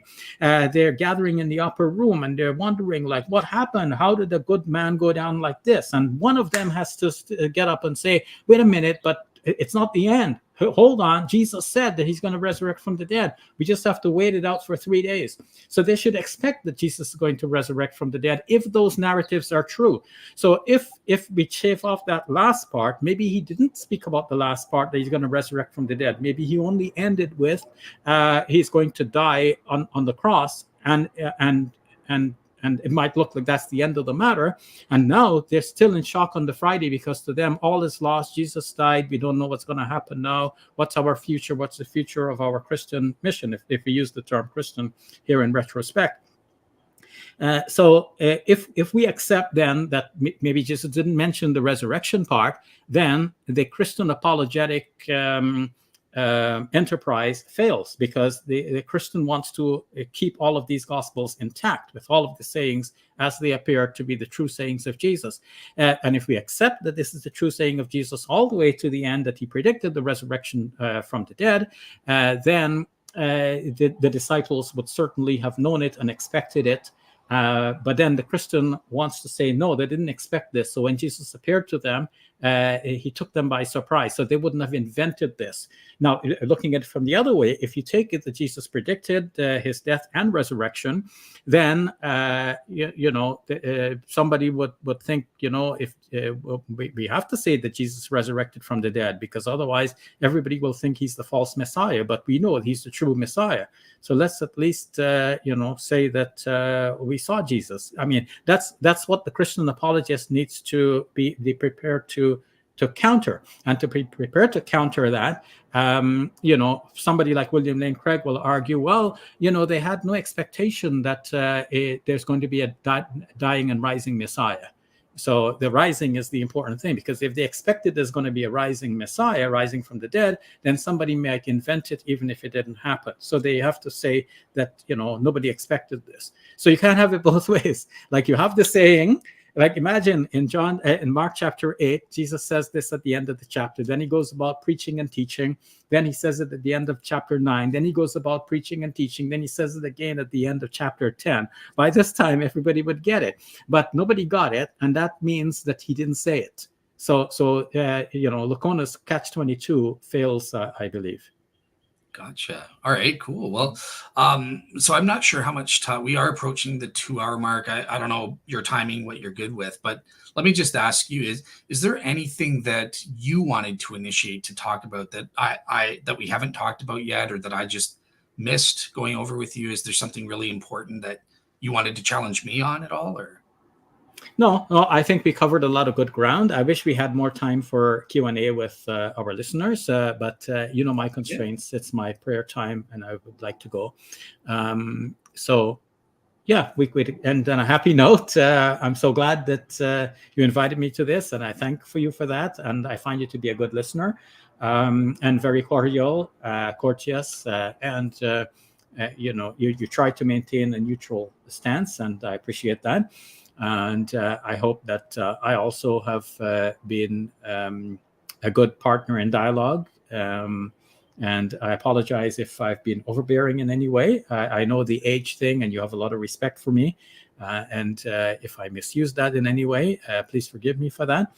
I respect you, and I love you. You are, like a son to me. And I wish all the best for you and all of your good endeavors. Same here. Yeah, no, I had a great conversation. I enjoyed it, and I think for my bit, I raised some good points and counterpoints and stuff like that. Okay, as a debater, okay, maybe I do need to be a bit more assertive at times, but at the same time, I enjoy listening, and I think it's good when it's constant. It's not constant bickering and interrupting and just trying to score points. I actually want to hear what you have to say and respond to that. And likewise, you listen to me and hear what I have to say and what's important to me and respond to that. So I love the conversation. Even the audience. I hope the audience got something from it as well. So thank you so much for being here. And yeah, you're always welcome back. Hopefully we'll have you on the show again. Sure. Thank you for inviting me, and I wish all the best to our audience. And I pray that as we end, that Muslims and Christians listening to us have a better understanding of each other's faiths, and also of each of their own faith. Awesome. Thank you very much, and have a great week, everyone. And just so you know, the next show will be Friday at I can't see the time. I think it's sometime in the morning with Otangelo Grasso. And we're going to be discussing the fine-tuning argument for God's existence. So something that'll appeal to Muslims and Christians alike. So tune into that and have a great week. Bye-bye.